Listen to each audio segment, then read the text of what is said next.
Entire systolic phase मैं इसको shade करके बता देता हूँ। When the murmur sound is appearing in almost entire systolic phase, तो वो साउंड कहलाता है हमारा hollow systolic murmur। ठीक है, hollow systolic murmur के अंदर अब हो सकता है according to grade of murmur, grade मतलब इंटेंसिटी कितनी ज्यादा है, ठीक है, उसके बेस पे डिपेंड करता है। हो सकता है आपको S1 साउंड सुनाई दे, हो सकता है आपको S2 साउंड सुनाई दे, और हो सकता है कि ये दोनों साउंड या दोनों में से कोई एक साउंड जो है वो क्या हो जाए, हिडन हो जाए। हिडन कैसे, जो मर्मर का साउंड है उस मर्मर के साउंड के साथ मर्ज होकर के ये दोनों हमारे जो कार्डियक साउंड है S1 S2 या दोनों में से कोई एक हिडन हो जाए। या फिर हो सकता है कि दोनों साउंड आपको बाकायदा सुनाई दें और सुनाई देने के साथ ही कंप्लीट सिस्टोलिक फेज के अंदर आपको मर्मर साउंड भी सुनाई दे। अभी कंप्लीटली डिपेंड करता है कि मर्मर का ग्रेड कितना है और उसका साउंड की इंटेंसिटी कितनी ज्यादा आ रही है, कितनी ज्यादा पैथोलॉजी डेवलप हो। ठीक, इज इट क्लियर? ठीक, ये जो इस टाइप का जो मर्मर साउंड है ये अपीयर किसकी वजह से होता है? रिगर्जिटेशन। इसका जो कॉज रहता है वो होता है हमारा रिगर्जिटेशन। रिगर्जिटेशन क्या पैथोलॉजी है? हमारा हार्ट जब वेंट्रिकल जब कॉन्ट्रैक्ट कर रहे हैं तो at the time of contraction and systole जो ब्लड की डायरेक्शन रहती है वो किधर रहती है? पल्मोनरी आर्टरी और एओर्टा की तरफ ब्लड की डायरेक्शन रहती है सिस्टोल के अंदर। ठीक है, क्या वो अगर ये जो वॉल है इनमें इनसफिशिएंसी हो, जो हमारे दोनों एवी वॉल हैं, ये हमारा माइट्रल और ये हमारा ट्राइकोस्टिल, ठीक है, जब एवी वॉल्व इनसफिशिएंसी, ठीक है, एवी वॉल्व इनसफिशिएंसी का मतलब है कि वो कंप्लीटली क्लोज नहीं हो पा रहे हैं, और क्लोज नहीं हो पाने से there is a gap between AV valves. ठीक है, रिजल्ट क्या होगा? ब्लड का रिगर्जिटेशन हो जाएगा। Regurgitation toward atria, right? तो रिगर्जिटेशन ड्यू टू एवी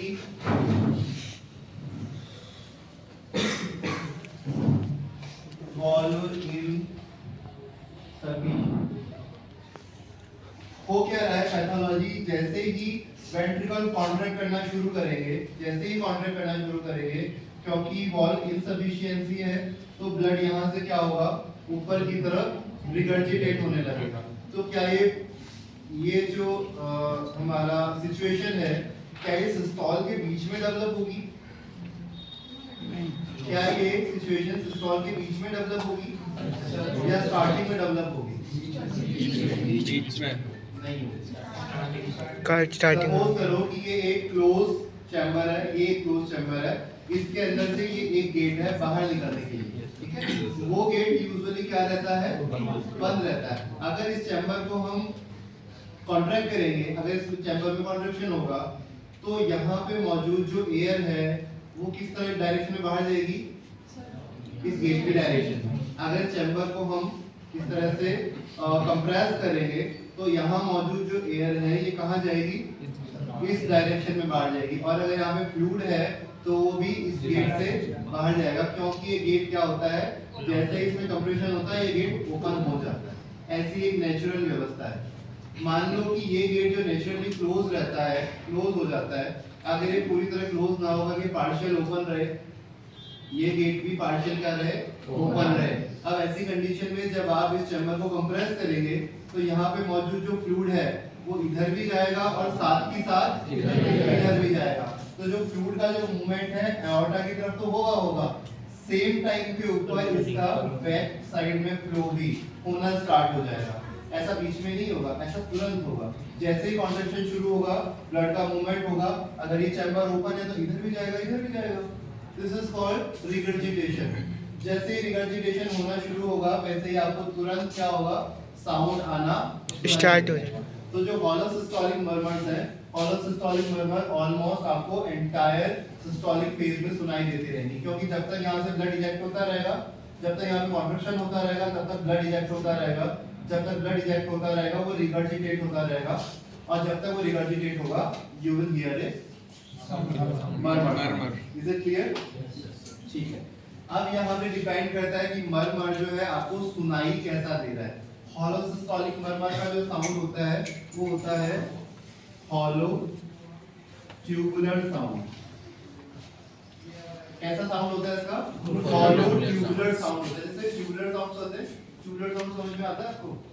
अपने स्टेथोस्कोप को अपने यहाँ बिल्कुल ट्रैकिया के ऊपर और जहाँ से ब्रोंकस का डिवीजन होता है, प्राइमरी ब्रोंकस का, वहाँ पे रख करके देखिए, ये साउंड कहलाता है ट्यूबुलर साउंड। जैसे किसी पाइप में से विंड ब्लो होकर के जाती है, that is the tubular type of sound. ठीक है, तो ये वाला जो मरमर का जो साउंड रहता है वो थोड़ा सा हॉलो ट्यूबुलर टाइप का साउंड होता है। ठीक है, बाकी ये कंप्लीट एंटायर सिस्टोलिक फेज में सुनाई दे रहा है, इसलिए इसको हॉलो सिस्टोलिक मरमर बोला जाता है। Is it clear? Yes sir. Yes sir. दूसरी बात है इसके अंदर इंटेंसिटी। अगर ये जो गैप है, ये जो वॉल इनसफिशिएंसी है, अगर ये गैप कम हो, मतलब वॉल इनसफिशिएंट तो है बट पैथोलॉजी भी ज्यादा डेवलप नहीं हुई है, वॉल क्लोज हो पा रहा है, थोड़ा ओपन रह रहा है। ठीक है, एक तो वॉल कंप्लीट क्लोज है, अब कंप्लीट क्लोज ना होकर के थोड़ा ओपन रह पा रहा है। ठीक है, तो इनसफिशिएंसी अभी डेवलप हो रही है, पैथोलॉजी स्टार्टिंग फेज में। तो क्या यहाँ पे नैरो गैप रहेगा? Yes sir. यहाँ पे नैरो गैप रहेगा, तो यहाँ पे ब्लड जब रिगर्जिटेट होगा तो उसको नैरो स्पेस में से होकर के गुजरना पड़ेगा। Yes sir. तो जब ब्लड नैरो स्पेस में होकर के गुजरेगा तो ऐसी कंडीशन में उसका साउंड जो है वो कैसा आएगा? ज्यादा तेज या ज्यादा लाउडर साउंड आएगा। In the case of wall insufficiency, जब भी इंटेंसिटी अगर ज्यादा है तो इसका मतलब वहां पे पैथोलॉजी अभी क्या है? माइल्ड पैथोलॉजी है। पहली बात हमने देखा हॉलो सिस्टोलिक मरमर आ रहा है, पूरे सिस्टोलिक फेज में आ रहा है, ट्यूबुलर साउंड है वो हॉलो सिस्टोलिक मरमर है। स्पेशली सुनाई किसके ऊपर दे रहा है? क्योंकि एबी साउंड एबी वॉल की वजह से आ रहा है, तो ये आपको सुनाई देगा फोर्थ एंड फिफ्थ इंटरकॉस्टल के ऊपर, मतलब कि हमारा ट्राइकस्पिड एंड माइट्रल पॉइंट के। ठीक है, माइट्रल और ट्राइकस्पिड पॉइंट के ऊपर आ रहा है पूरे सिस्टोलिक फेज में, वो हमारा हॉलो सिस्टोलिक ट्यूबुलर मरमर साउंड है। अब हमने इंटेंसिटी देखी, ज्यादा इंटेंसिटी आ रही है। यहाँ पे पैथोलॉजी क्या है? वॉल का बंद ना हो पाना। अगर वॉल के बंद होने में अगर थोड़ा स्पेस रहेगा, कम पैथोलॉजी है, ठीक है, तो वहां पे नैरो स्पेस क्रिएट रहेगा। नैरो स्पेस से जब ब्लड रिगर्जिटेट होगा तो वो ज्यादा टर्बुलेंस पैदा करेगा, ज्यादा नॉइज क्रिएट करेगा। तो हमेशा जब माइल्ड केस होगा तो आपको ज्यादा साउंड सुनाई देगा मरमर का। अगर मॉडरेट केस होगा तो इसकी इंटेंसिटी कैसी होने लगेगी? कम होने लगेगी।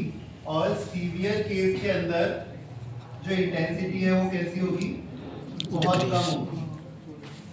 क्यों होगी? बताओ क्यों होगी?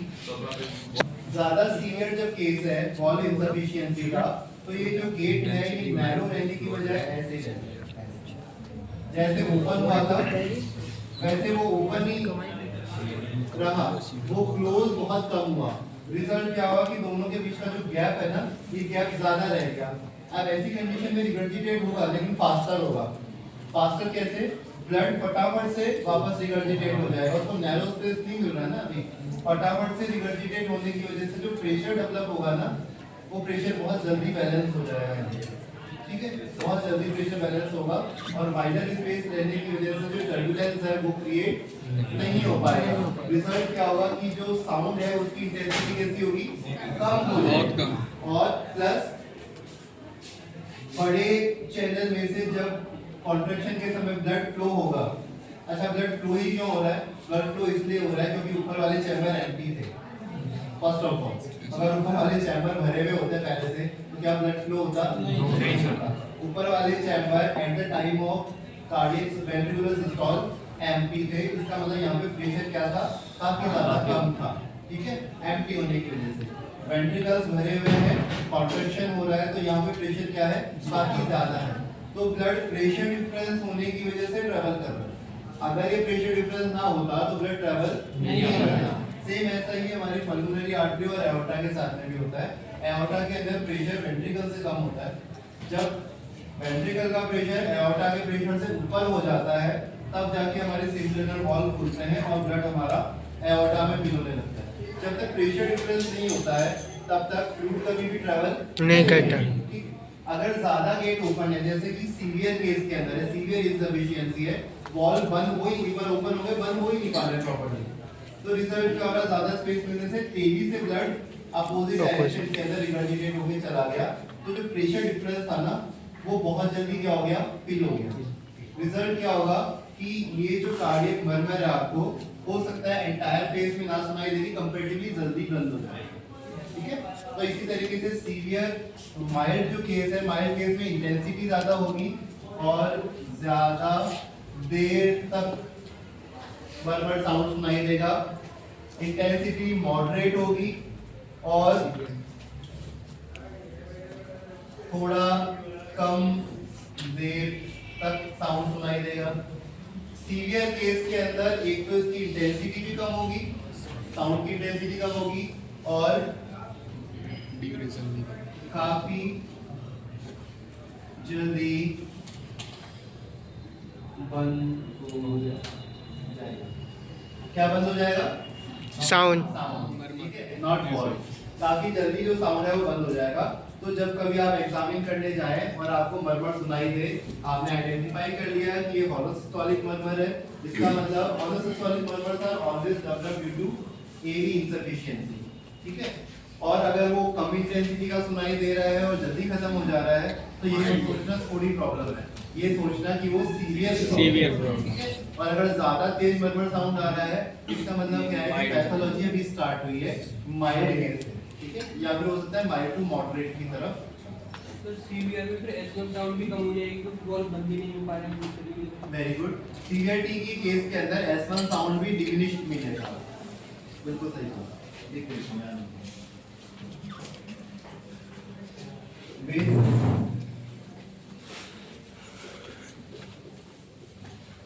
diminished S1 sound. S1 sound कम क्यों मिल रहा है? क्योंकि वॉल प्रॉपर्ली क्लोज ही नहीं हो पा रहा है। क्लोज नहीं हो पाएगा तो उसकी वजह से आने वाला जो साउंड है वो भी अपने आप ही उसकी इंटेंसिटी क्या हो जाएगी, 70 to 80% केस हैं उसमें माइट्रल पैथोलॉजी होती है।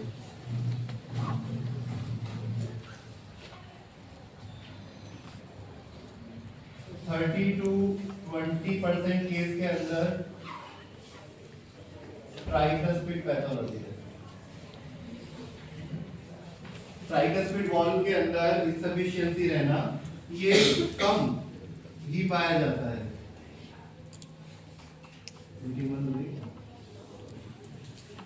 केसेस के अगर आपको 100 केस मिले हॉलोसिस्टोलिक मर्मर के और एवी इनसफिशिएंसी के, तो 100 में से करीब 70 से 80 केस माइट्रल इनसफिशिएंसी के होंगे। ये कहना चाहता हूं। ऐसा क्यों होता है? तो जो माइट्रल वॉल्व है उसको ऑलवेज ज्यादा प्रेशर डील करना पड़ता है। ऐसे केसेस जिसके अंदर हार्ट को ओवरवर्क करना पड़ रहा है या फिर कार्डियोमायोपैथी है, हार्ट का जो मस्कुलर साइज है बड़ा हो गया, हाइपोमेगैली हो गई, कार्डियोमेगैली, ऐसी कंडीशन में प्रेशर और ज्यादा डेवलप रहता है। या फिर किसी को ब्लड प्रेशर बढ़ा हुआ है, स्पेशली डायस्टोलिक ब्लड प्रेशर बढ़ा हुआ है XYZ किसी भी कारण से। डायस्टोलिक ब्लड प्रेशर वो ब्लड प्रेशर है मिनिमम जो एनी टाइम आपके ब्लड वेसल्स में बना रहता है। ठीक है, 80 रहता है। अगर वो बढ़ कर किसी का 120 हो गया, 110 हो गया, 100 हो गया। ठीक है, तो ये जो बेस लाइन जो ब्लड प्रेशर है जब ये बढ़ता है तो आपका जो वेंट्रिकल है उस वेंट्रिकल को उतने ही अनुपात में अपना फोर्स क्या करना पड़ता है, बढ़ाना पड़ता है।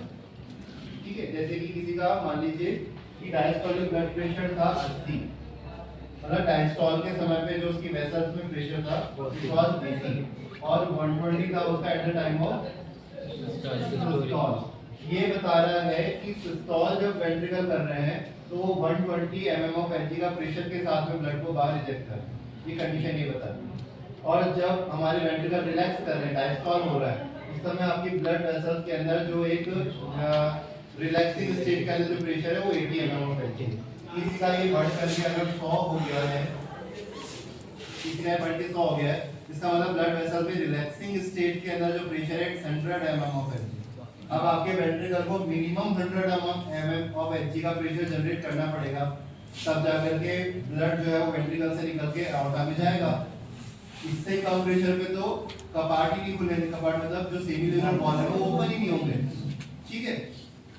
तो वेंट्रिकल्स को मिनिमम 100 का वो प्रेशर जनरेट करेंगे तब जाके वॉल्व खुलेंगे। तो रेगुलरली आपके वेंट्रिकल को ज्यादा अमाउंट ऑफ प्रेशर क्या करना पड़ रहा है, डेवलप करना पड़ रहा है, और ये ज्यादा अमाउंट ऑफ प्रेशर आपका जो वॉल्व है एवी वॉल्व, इस वॉल्व को क्या बना देता है, धीरे धीरे इनकॉम्पिटेंट बना देता है। इनकॉम्पिटेंट मतलब वो कॉम्पिटेंसी में फिट नहीं बैठ पाता बेचारा, और धीरे धीरे करके क्या होने लगता है, वीकन होने लगता है, और ये कंडीशन जो रिगर्जिटेशन की कंडीशन कॉज कर देती है, ठीक है। यूजुअली आप ये भी मान के चलेगा कि जो हमारी 65 साल की जो एज है, 65 साल से ऊपर आपको माइल्ड माइट्रल रिगर्जिटेशन एक नॉर्मल फाइंडिंग है। अगर कोई व्यक्ति 65 ईयर की एज से अबव है, ठीक है, इसको हम नॉर्मल कैटेगरी के अंदर रखते हैं। ऐसा क्यों रखते हैं, क्योंकि हम ये मानते हैं कि after 60, 65 and 70 years of age धीरे धीरे वॉल्व की इनसफिशिएंसी नेचुरली डेवलप होती ही है, और वो ऑलमोस्ट लोगों के अंदर होती है। तो अगर किसी अबव 65 ईयर ओल्ड पेशेंट के अंदर आपको mild mitral insufficiency and regurgitation मिल रहा है, तो वो एक, हालांकि वो कंप्लीटली नॉर्मल तो नहीं कहा जाएगा, बट फिर भी हम उसको कंपैरेटिवली नॉर्मल बोलेंगे। हम उसको बहुत पैथोलॉजिक नहीं बोलेंगे कि ये बहुत तो पैथोलॉजिक कंडीशन है, आपको बहुत टेंशन करने की जरूरत है, ऐसा नहीं है। आप उसको cardio protective medicine, diet and lifestyle जीने के लिए चाहिए, ठीक है। बस ये ध्यान रखिएगा कि इसकी जो पैथोलॉजी है ये आगे प्रोग्रेसिव ना हो। इसके लिए हम उसको रिपीटेटिव ईयरली या ईयरली, वैसे तो ईयरली चेकअप रहता है, तो रिपीटेटिव ईयरली चेकअप के लिए फर्दर हम उसको बुलाते रहते हैं, और हम उसको अच्छी डाइट, लाइफस्टाइल और कार्डियो प्रोटेक्टिव मेडिसिन लेने के लिए कहते हैं। और ऐसी कोई भी अगर उसके पास कोई ऐसा एलिमेंट होता है जिसकी वजह से उसको कार्डियक डिसऑर्डर डेवलप हो सके, उसकी डाइट लाइफस्टाइल में या फिर किसी मेडिसिन की वजह से, उसको हम उसको स्टॉप करवा देंगे कि आपका हार्ट अब धीरे धीरे वीकनेस की तरफ जा रहा है, आप इस तरह की चीजें करना बंद करें। इसमें हम इतना ही जो है मैनेजमेंट करते हैं, इसको मेडिसिन की या रिप्लेसमेंट की बिल्कुल भी आवश्यकता नहीं है। इस माइल्ड पैथोलॉजी के साथ वो अपनी 80 साल 90 साल की उम्र निकाल सकता है आराम से, कोई प्रॉब्लम नहीं है, ठीक है। ये बात भी आपको ध्यान रखनी है। समझ में आ गया follow systolic murmur.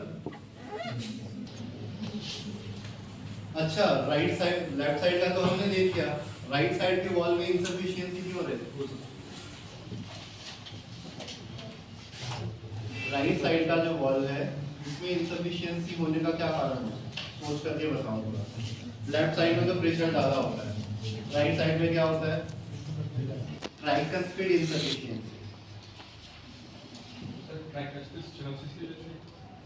Tricuspid stenosis की वजह से, okay.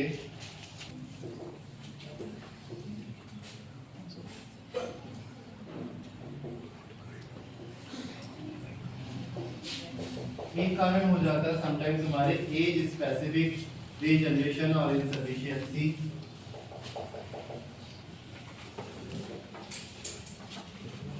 Autoimmune generation regeneration,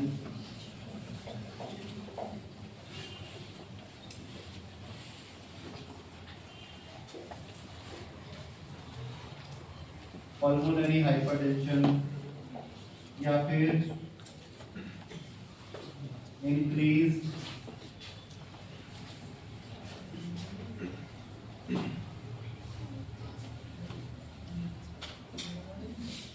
venous return. ज्यादातर मामलों के अंदर जो यहाँ पे पैथोलॉजी होती है वो पल्मोनरी हाइपरटेंशन और इंक्रीज वीनस रिटर्न की वजह से होती है। अदरवाइज ऐसी कुछ, जैसे लेफ्ट साइड में प्रेशर राइज है, वैसे ऐसी कोई पैथोलॉजी जो आपके राइट साइड के अंदर क्या कॉज कर दे, हाइपरटेंशन कॉज कर दे, वो सारी, या हाई प्रेशर कॉज कर दे,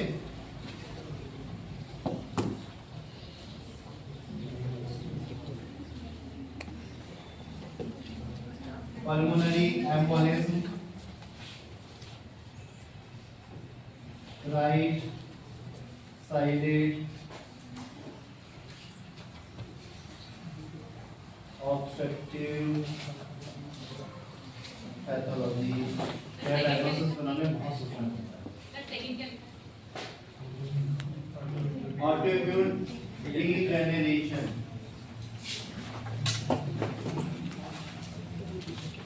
मेरी राइटिंग माशाल्लाह। ऑटोइम्यून डीजेनरेशन, पल्मोनरी हाइपरटेंशन,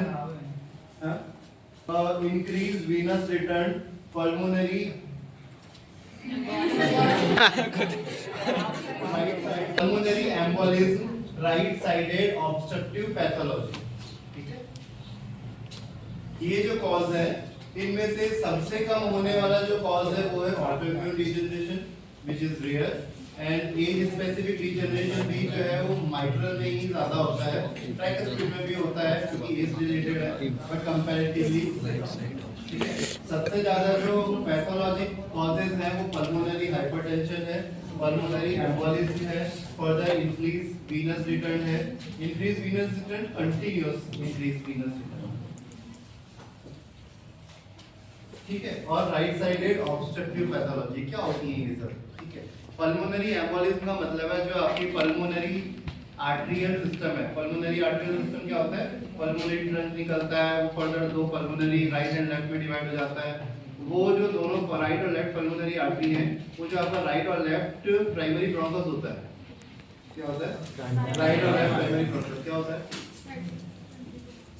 क्या होता है राइट और लेफ्ट, वो ये वाला जो आपका क्या बोलते हैं स्टर्नल एंगल, आपका जो सेकंड इंटरकॉस्टल स्पेस है इसके ठीक ऊपर स्टर्नल एंगल होता है। इस स्टर्नल एंगल के लेवल के ऊपर राइट और लेफ्ट प्राइमरी ब्रोंकस के अंदर बाइफरकेट हो जाता है, और ये जो राइट और लेफ्ट प्राइमरी ब्रोंकस है ये हाइलम से आपके दोनों तरफ के लंग्स में क्या हो जाते हैं एंटर हो जाते हैं। इतने छोटे नहीं होते, लंग्स से छोटे होते हैं।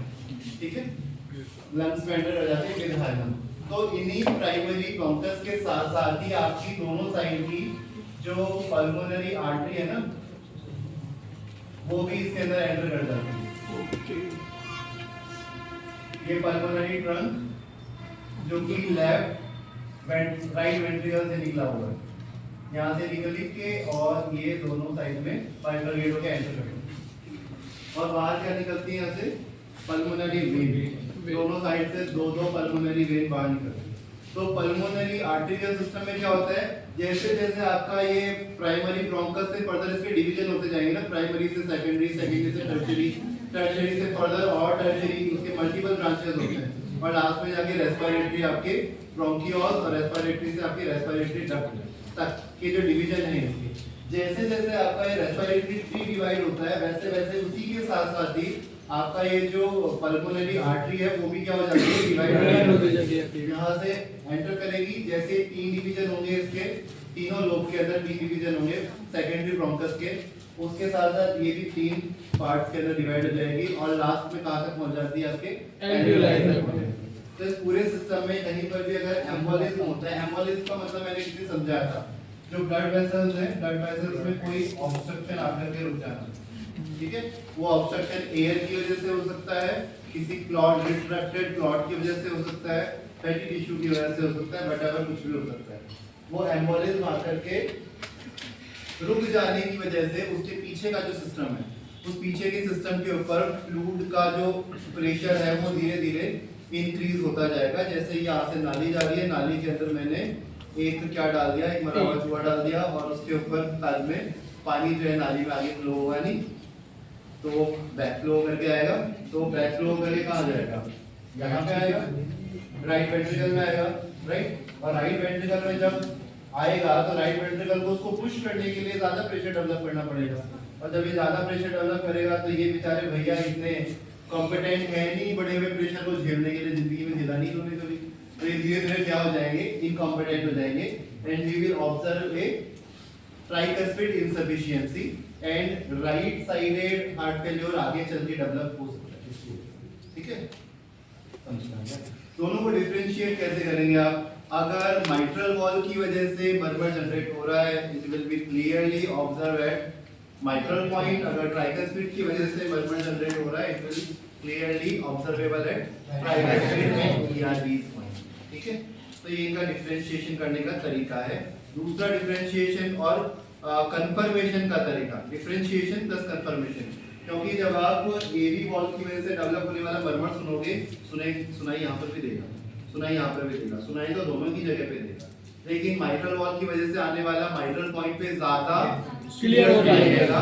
उसका कंफर्मेटरी टेस्ट क्या होता है, हम इस स्टेथोस्कोप को फिफ्थ इंटरकॉस्टल स्पेस पे ऊपर की तरफ, मतलब टुवर्ड एंटीरियर एक्सिलरी लाइन की तरफ मूव करेंगे। ठीक है, ये हमारा ये एक्सिलर, this is anterior axillary line, पीछे की साइड में पोस्टीरियर एक्सिलरी लाइन और बीच में मिड एक्सिलरी लाइन। हम इस स्टेथोस्कोप को फिफ्थ इंटरकॉस्टल स्पेस पे ही एंटीरियर एक्सिलरी लाइन की तरफ मूव करके यहाँ पे सुनेंगे, तो हमको यहाँ तक उसका रेडिएशन सुनाई देगा, मतलब हमको जो मरमर का साउंड है यहाँ पर भी सुनाई देगा। अगर मरमर का रेडिएशन इस डायरेक्शन में टुवर्ड एक्सिला, तो डेफिनेटली वो लेफ्ट साइड के हार्ट की वजह से आएगा। ठीक है, अगर ट्राइकस्पिड पॉइंट पे ज्यादा क्लियर सुनाई दे रहा है और उसका रेडिएशन इधर आने पे कम हो रहा है, मतलब फिफ्थ इंटरकॉस्टल में आने पे रेडिएशन कम हो रहा है और इधर एक्सिला पे जाने पर और कम हो जा रहा है, ऑलमोस्ट नेग्लिजिबल हो जा रहा है, और फोर्थ से थर्ड इंटरकॉस्टल की तरफ ईआरबी पॉइंट की तरफ जाने पर वो बढ़ रहा है, तो इसका मतलब वो ट्राइकस्पिड इनसफिशिएंसी की वजह से बढ़ रहा है। तो ये हमारा पहली बात तो डिफरेंशिएट करने का तरीका है, और फिर उसके बाद और ज्यादा उसको परफेक्टली क्लियर करने का तरीका है। पहले तो पॉइंट कहाँ ज्यादा है, उसके बाद उसका रेडिएशन किस तरह है, इससे हम उसको आइडेंटिफाई करेंगे। ठीक, पल्मोनरी हाइपरटेंशन एक ऐसी कंडीशन है जिसमें जो हमारा पल्मोनरी सिस्टम है, आर्टरी का सिस्टम, उसके अंदर प्रेशर बढ़ जा रहा है। उसका कॉज है वो एक एम्बोलिज्म भी हो सकता है, उसका कॉज सीओपीडी भी हो सकता है। सीओपीडी मतलब क्रॉनिक ऑब्स्ट्रक्टिव पल्मोनरी डिजीज। उसका जो कारण है वो आपके फ्लूइड एक्यूमुलेशन भी हो सकता है लंग्स के एरिया के अंदर। ठीक है, उसके मल्टीपल कॉज हो सकते हैं। ठीक, तो पल्मोनरी हाइपरटेंशन है तो it will also create a back pressure और राइट वेंट्रिकल। राइट वेंट्रिकल को ज्यादा फोर्स डेवलप करना पड़ेगा ब्लड को पंप करने के लिए, और रिजल्ट क्या होगा, बॉल जो है वो खराब हो सकता है। ठीक है, हालांकि इससे मल्टीपल पैथोलॉजी क्रिएट होती है, लेकिन अभी क्योंकि हम सिर्फ बात किसके ऊपर कर रहे हैं, सिस्टोलिक मरमर की बात कर रहे हैं और ट्राइकस्पिड इनसफिशिएंसी की बात कर रहे हैं, तो हम सिर्फ उसी के कॉज के बारे में। ये क्या लिख दिया मैंने, कंटीन्यूअस इंक्रीज वीनस रिटर्न। अगर किसी अदर देन हार्ट और अदर देन पल्मोनरी, ये आपका रेस्पिरेटरी सिस्टम और ये आपका हार्ट का सिस्टम, इन दोनों सिस्टम के अलावा अगर किसी और कारण से कंटिन्यूअस ज्यादा अमाउंट में वीनस रिटर्न आ रहा है, सुपीरियर और इंफीरियर वेना के ज्यादा अमाउंट में आ रहा है बेफिजूल में, ठीक है, कुछ भी कारण हो, उसकी वजह से क्या होगा, ज्यादा अमाउंट ऑफ ब्लड का प्रेजेंस ऑलमोस्ट ऑलवेज ही आपके राइट साइड के हार्ट के अंदर रहेगा। ठीक है, और ये धीरे धीरे क्या करेगा, इस बॉल को, जैसे हमने स्प्लिट S1 पढ़ा था ना, स्प्लिट S1 कंडीशन हमने फिजियोलॉजिकल रख तो दी थी। ठीक है, बट फिर भी अगर ऐसी कंडीशन ज्यादा डेवलप होती है और लंबे समय तक बनी ही रहती है, तो धीरे धीरे चल करके वो फिजियोलॉजी पैथोलॉजी में भी कन्वर्ट हो सकती है। So if you are hearing split S1 along with the murmur sound, और murmur sound tricuspid की वजह से आ रहा है, तो आप समझ जाइए कि अब वो जो आपने स्प्लिट सुना है अब वो नॉर्मल नहीं रहा, अब आप उसको नॉर्मल कंसीडर नहीं करेंगे, it is present with murmur sound। ठीक है, वो पैथोलॉजी हो चुका है। समझ गया क्या बना रहा हूं, इसका यूजुअल अपीयरेंस या तो इस तरह का होगा, थोड़ा अर्ली केस हां जी,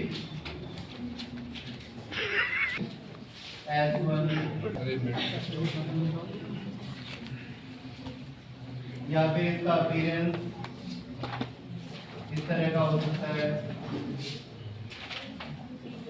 और या फिर इसका अपीयरेंस मिड सिस्टम क्या होगा, हां मिड सिस्टम लेके है तो ऐसे मतलब जो मिड और लेट सिस्टोलिक जो मरमर है उसमें आपको तीनों तरह के जो स्ट्रक्चर्स हैं, मतलब crescendo, D crescendo and crescendo, D crescendo, वो मरमर के देखने को मिल सकते हैं। कैसे आइडेंटिफाई करते हैं वो आपको पहले बता दें। कॉज क्या होते हैं इसके, जो सबसे मोस्ट कॉमन कॉज है मिड और लेट सिस्टोलिक मरमर का, वो होता है हमारा aortic and pulmonic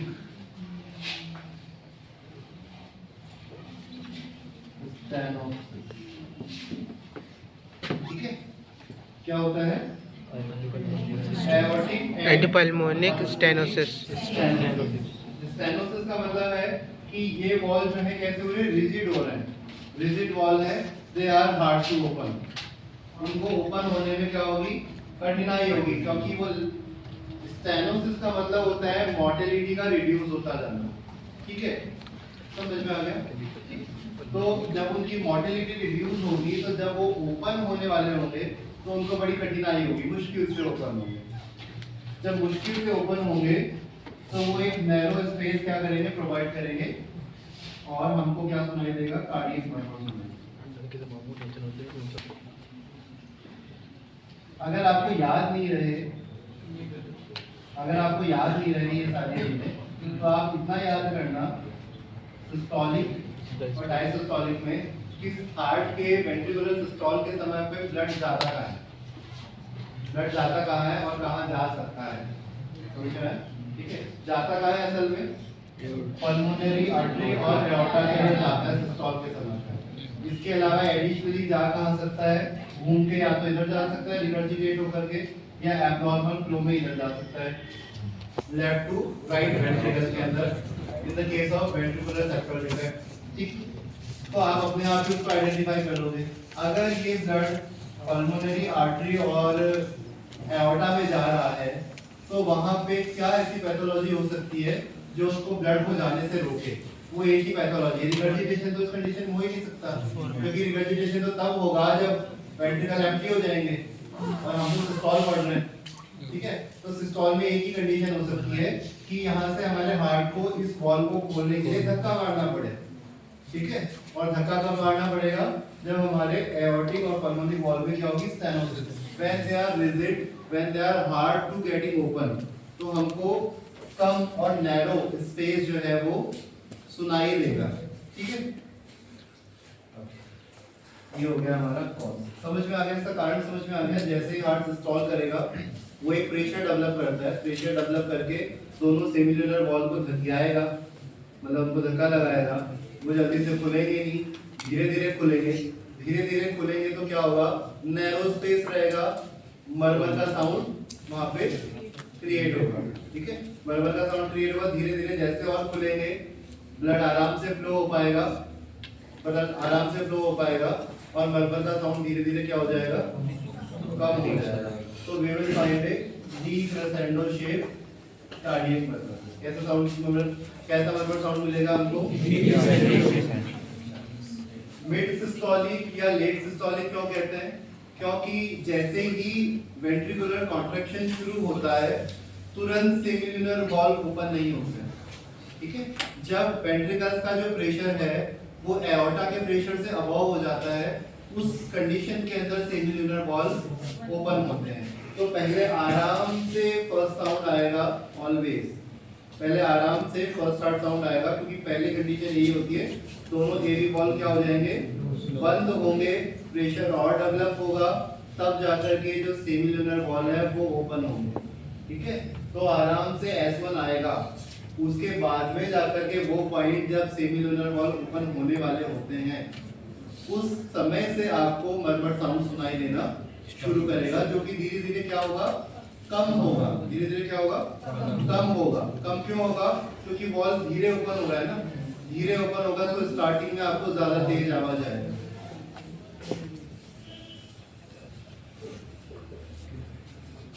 इसको हम क्या बोलते हैं? Systolic click. अच्छा, एक और चीज कि जब वो धक्का मारेगा और वॉल ओपन नहीं होते हैं तो इनिशियली वो एक क्लिक साउंड प्रोड्यूस करेगा। तो जो मरमर का जो प्रोडक्शन होगा start with A click. Starting में इंटेंसिटी ज्यादा होगी, जैसे जैसे वॉल ओपन होते जाएंगे वैसे वैसे इंटेंसिटी रिड्यूस होती जाएगी, अप टू S2 साउंड आने तक इंटेंसिटी और क्या हो जाएगी? कम हो जाएगी, और वो मरमर साउंड क्लोज हो जाएगा। ठीक है, तो आपको एक डीक्रेसेंडो शेप का वहां पे मरमर साउंड मिल जाएगा। Is it clear? यस। ठीक, क्या होगा इस केस के अंदर? अच्छा, इसका डिफरेंशिएशन कैसे करेंगे आप?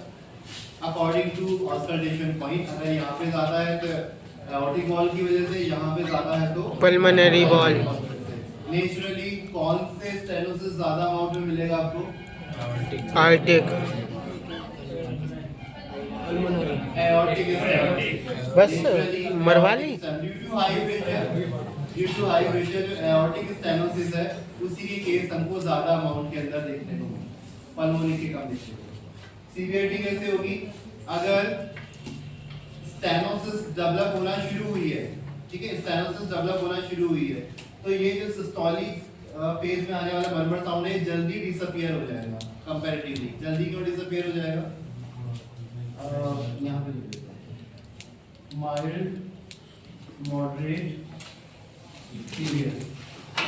अगर स्टेनोसिस कम है तो वॉल ओपन होने में रिजिडिटी पैदा तो करेंगे, लेकिन फाइनली ओपन हो जाएंगे। तो अगर माइल्ड केस है तो उसके अंदर उसकी इंटेंसिटी क्या होगी? कम होगी। इंटेंसिटी कम क्यों होगी? क्योंकि उसको प्रेशर लगाना पड़ रहा है, हार्ट आराम से इतना प्रेशर लगा देगा, मरमर साउंड क्रिएट होगा, ठीक है, बट कम इंटेंसिटी वाला होगा क्योंकि हार्ट वो वॉल जो है वो इजीली थोड़े ओपन हो जाएंगे, और जब वो ओपन होने लगेंगे वो फुली ओपन हो भी जाएंगे माइल्ड केस है तो ब्लड का फ्लो आराम से बन जाएगा। रिजल्ट क्या होगा? वो कम देर तक सुनाई देगा, तो कम इंटेंसिटी का साउंड होगा और ड्यूरेशन भी कम होगी। स्टेनोसिस और रिगर्जिटेशन के केस के अंदर जो फिनोमेना मिलता है ना वो एक दूसरे के बिल्कुल अपोजिट है, ठीक है। वहां पे जब आपको माइल्ड केस के अंदर ज्यादा देर तक सुनाई दे रहा था और ज्यादा इंटेंसिटी का सुनाई दे रहा था, in the case of stenosis आपको माइल्ड केस में इंटेंसिटी कम मिलेगी और ड्यूरेशन भी कम मिलेगा। जैसे जैसे आप माइल्ड टू मॉडरेट जाते जाएंगे इंटेंसिटी इंक्रीज होगी और ड्यूरेशन भी क्या होगी? इंक्रीज होगी। सीवियर केस में मोर इंटेंसिटी होगी और ड्यूरेशन भी क्या होगी? काफी ज्यादा रहेगी, ठीक है, ड्यूरेशन भी क्या रहेगी? काफी ज्यादा रहेगी। और इन फैक्ट आपको समटाइम्स ये जो शैडो है ये आपको यहाँ तक मिलेगा।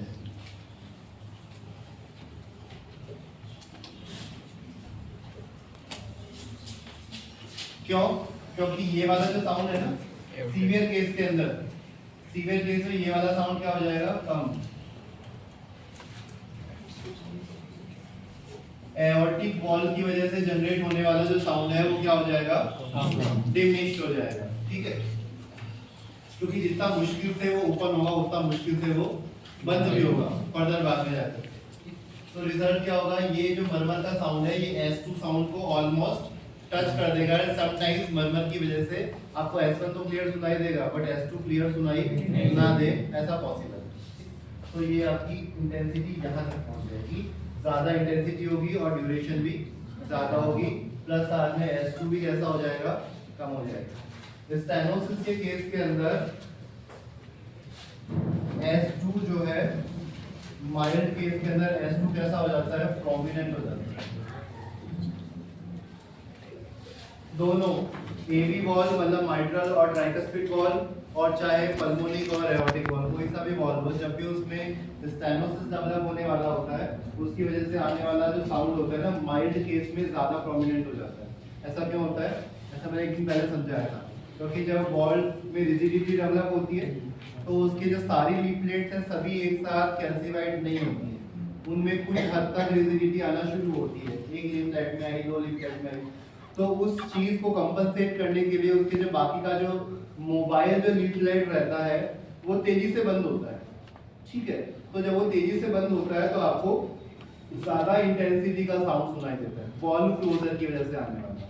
तो अगर माइट्रल स्टेनोसिस होगा और ट्राइकस्पिड स्टेनोसिस होगा तो जो फर्स्ट हार्ड साउंड है वो माइल्ड केस में कैसा हो जाएगा? थोड़ा सा मेटेलिक हो जाएगा और शार्प हो जाएगा। अगर एओर्टिक और पल्मोनिक स्टेनोसिस है तो जो S2 साउंड आने वाला है वो माइल्ड केस में कैसा होगा? ज्यादा प्रोमिनेंट आएगा, टप उससे बंद हो जाएगा, ठीक है। तो अगर आपको मेटेलिक प्रोमिनेंट S2 साउंड आ रहा है मतलब तेज साउंड आ रहा है और प्लस आपको लाइट कम इंटेंसिटी वाला कम ड्यूरेशन का मरमर साउंड सुनाई दे रहा है, तो इससे आप क्या आइडेंटिफाई करेंगे कि पल्मोनिक या एओर्टिक जो वॉल है उसमें स्टेनोसिस माइल्ड अवस्था के अंदर है, ठीक है। इसके बाद जैसे जैसे ये और ज्यादा सीवियरिटी की तरफ जाएगा वैसे वैसे जो आपका S2 है उसकी प्रोमिनेंसी तो कम होती जाएगी और आपका जो कार्डियक मर्मर है वो क्या होता जाएगा, प्रोमिनेंट होता जाएगा। ठीक है, समझे आगे। एक और टाइप का आपको यहाँ पे मर्मर सुनाई देगा, that will be continuous murmur का एक पार्ट जो सिस्टोलिक पार्ट है, क्योंकि कंटीन्यूअस मर्मर है ना, सिस्टोलिक में भी सुनता है और डायस्टोलिक में भी सुनता है। तो आपको यहाँ पे सुनाई देगा और उसका कारण होगा BS। BSD में क्या होगा कि जैसे जैसे हार्ट कॉन्ट्रैक्ट करेगा, जैसे जैसे हार्ट कॉन्ट्रैक्ट करेगा वैसे वैसे due to ventricular septal defect blood यहाँ से यहाँ पर भी ट्रैवल करने लग जाएगा। ब्लड जो है वो लेफ्ट वेंट्रिकल से राइट वेंट्रिकल में भी ट्रैवल करने लग जाएगा ड्यू टू सेप्टल डिफेक्ट। ठीक है, तो वो कंडीशन जब ब्लड कॉन्ट्रैक्ट, जब वेंट्रिकल कॉन्ट्रैक्ट करना शुरू करते हैं और ब्लड अपनी मूव करना शुरू करता है, तो almost after appearance of S1 sound, S1 sound के अपीयर होने के बाद में मिड सिस्टोलिक फेज में आपको मर्मर साउंड अपीयर होता हुआ सुनाई देगा। ठीक है, और वो उसकी इंटेंसिटी धीरे धीरे बढ़ेगी क्योंकि हार्ट का जो प्रेशर है वो स्टार्टिंग में हाई और लास्ट में लो ऐसा नहीं है। हार्ट का प्रेशर पहले धीरे धीरे बढ़ता है और फर्दर धीरे धीरे कम होता है। पहले धीरे धीरे बढ़ता है हार्ट का प्रेशर और फर्दर धीरे धीरे कम होता है। तो यहाँ से जो ब्लड फ्लो है वो ग्रेजुअली इंक्रीज होगा, जैसे जैसे हार्ट सिस्टोल में जाएगा और वैसे वैसे और ज्यादा प्रेशर के साथ में ब्लड जो है वो आगे की तरफ आएगा। और ये एब्नॉर्मल रूट है, ये क्या है, एब्नॉर्मल रूट है ब्लड के फ्लो होने का।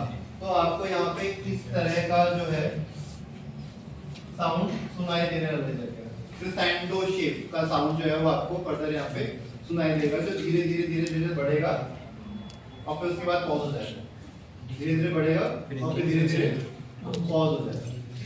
तो ये सिस्टोलिक फेज का ये वाला जो पार्ट है ये आपको BSD के अंदर सुनाई देगा, क्रिसेंडो शेप।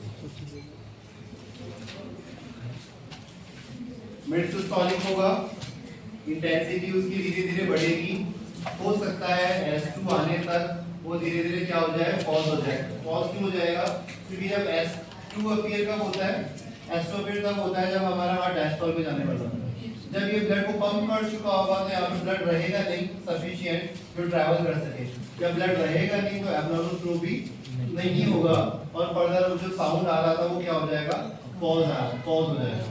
अब वो दोबारा कब अपीयर होगा, जब वापस इस चैम्बर में ब्लड आके फिल हो जाएगा। ठीक है, जब हार्ट डायस्टोल में जाएगा, इसमें ऊपर से ब्लड आएगा, उस समय पे यहाँ का प्रेशर वापस राइज होगा और उसके बाद वो ट्रैवल करना शुरू करेगा वापस। ठीक है, तो आपको मर्मर दो फेज में मिलेगा, एक तो मिलेगा पहले इस फेज में इंटेंसिटी धीरे धीरे बढ़ेगी, पॉज हो जाएगा।